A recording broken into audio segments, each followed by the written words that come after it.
No ano de 1487, o ar acima de Tenochtitlan tremulava com o calor de incontáveis fogueiras. As calçadas que levavam à capital insular estavam lotadas de cativos.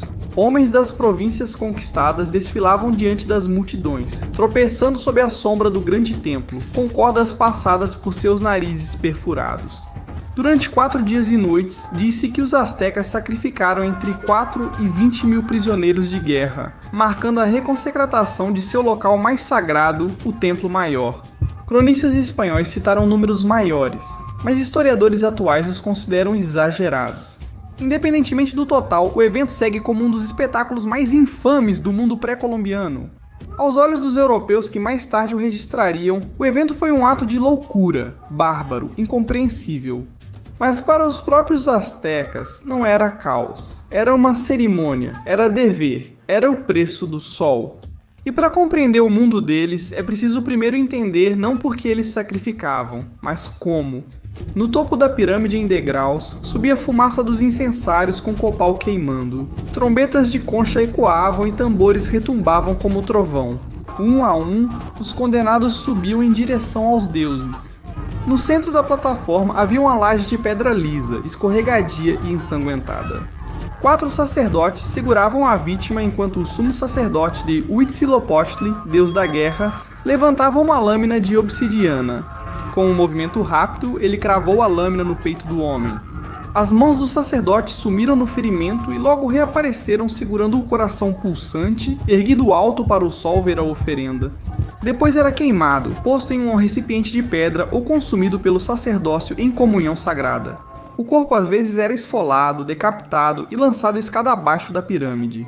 Sua cabeça era colocada em um tzompantli, uma fileira de crânios que testemunhava o poder divino. Segundo relatos espanhóis, os restos mortais eram dados aos animais do imperador, mas as evidências arqueológicas dessa prática são incertas. Cada detalhe era calculado, cada ação tinha um propósito. Os astecas acreditavam que o derramamento de sangue nutria o cosmos, impedindo que o próprio universo colapsasse na escuridão. Nem todos os sacrifícios eram rápidos. Para Ptoltec, o esfolado, o ritual era um elaborado espetáculo de morte e renovação. 40 dias antes da cerimônia, um homem escolhido vivia como cópia do deus, coberto de ouro e penas de colhereiro, desfilando pelas ruas e sendo honrado como divino. No festival de Tlacarip Hualitzli, ele era amarrado a uma plataforma de pedra. Armado com um porrete de penas inofensivo, foi forçado a enfrentar guerreiros de elite com lâminas de obsidiana. Eles o derrubavam em um duelo ritual que simbolizava o brotar das colheitas. Quando ele caía, sua pele era removida e usada pelos sacerdotes por 20 dias, simbolizando o descascamento do milho para revelar nova vida. Para homenagear Mizcótl, deus da caça, a vítima era amarrada a uma estrutura de madeira e tornava-se presa viva. Guerreiros atiravam flechas até perfurarem o coração, garantindo o sucesso na caça. No rito mais solene, a cerimônia do Novo Fogo ocorria a cada 52 anos, quando o calendário asteca completava seu ciclo. Toda a chama no Império era extinta.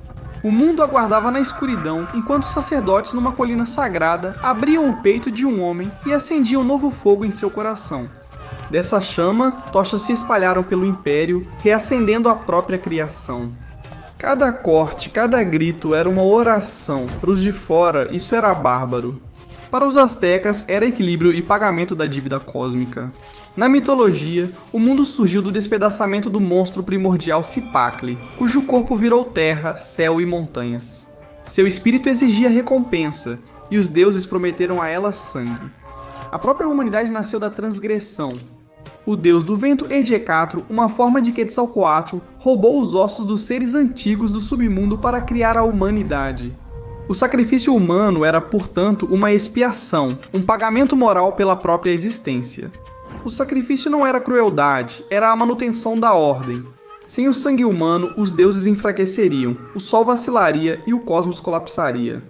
Cada gota derramada nos altares de Tenochtitlan acreditava-se que mantinha o universo em movimento.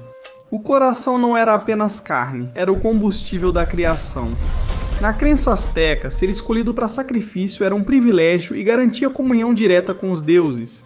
A maioria das vítimas eram prisioneiros das guerras floridas. Batalhas ritualizadas não visavam destruir o inimigo, mas capturar prisioneiros. Os exércitos astecas avançavam. Estandartes vivos à frente, sacerdotes guerreiros com a imagem de Huitzilopochtli ao centro e elite armada com clavas de obsidiana feitas para ferir, não matar. Os capturados eram amarrados, enfeitados com penas e levados a Tenochtitlan como oferendas vivas. Sotiaioto, Guerras das Flores. Havia outros caminhos até o altar.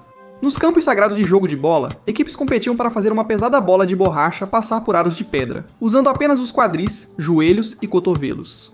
A morte esperava pelos perdedores. O capitão do time e às vezes toda a sua equipe podiam ser sacrificados para restaurar o favor divino.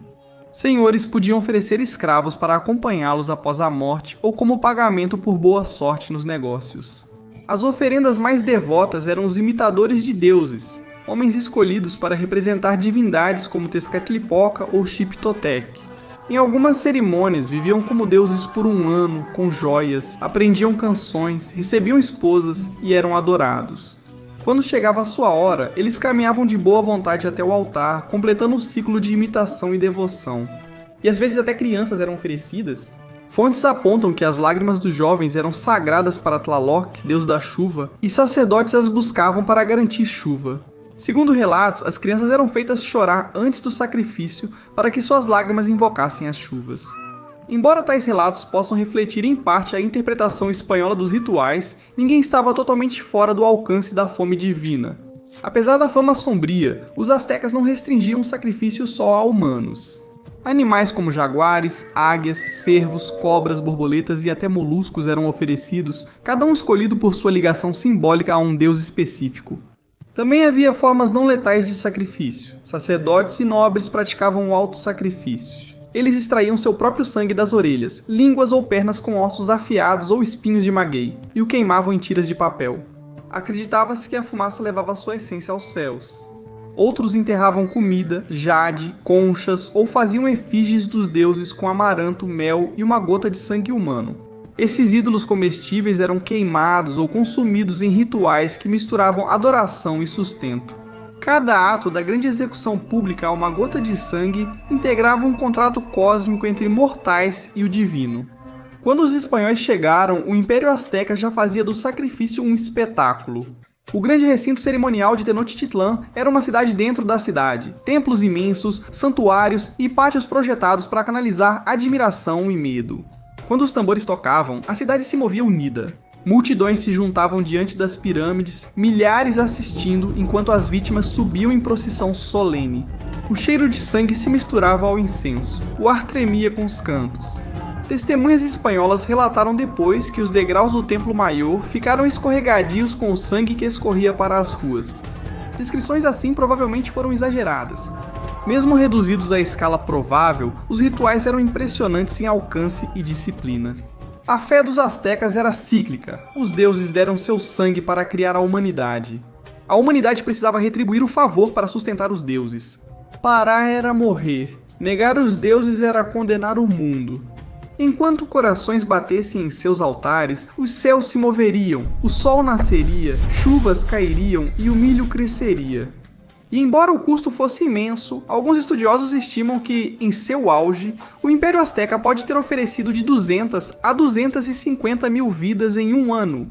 Embora o número real seja incerto e debatido, os astecas viam isso como um pequeno preço pela sobrevivência cósmica. Dentro do templo, gritos dos condenados se misturavam à música, tambores e orações. Para ouvidos modernos é uma crueldade inimaginável. Mas em Tenochtitlan era o ritmo do próprio universo, um pacto entre mortais e deuses selado em carmesim. Quando o último coração foi erguido ao sol pelas mãos trêmulas do sumo sacerdote, a multidão irrompeu em louvor. Eles acreditavam que através desse sangue, o mundo resistiria por mais um dia, e por um tempo resistiu.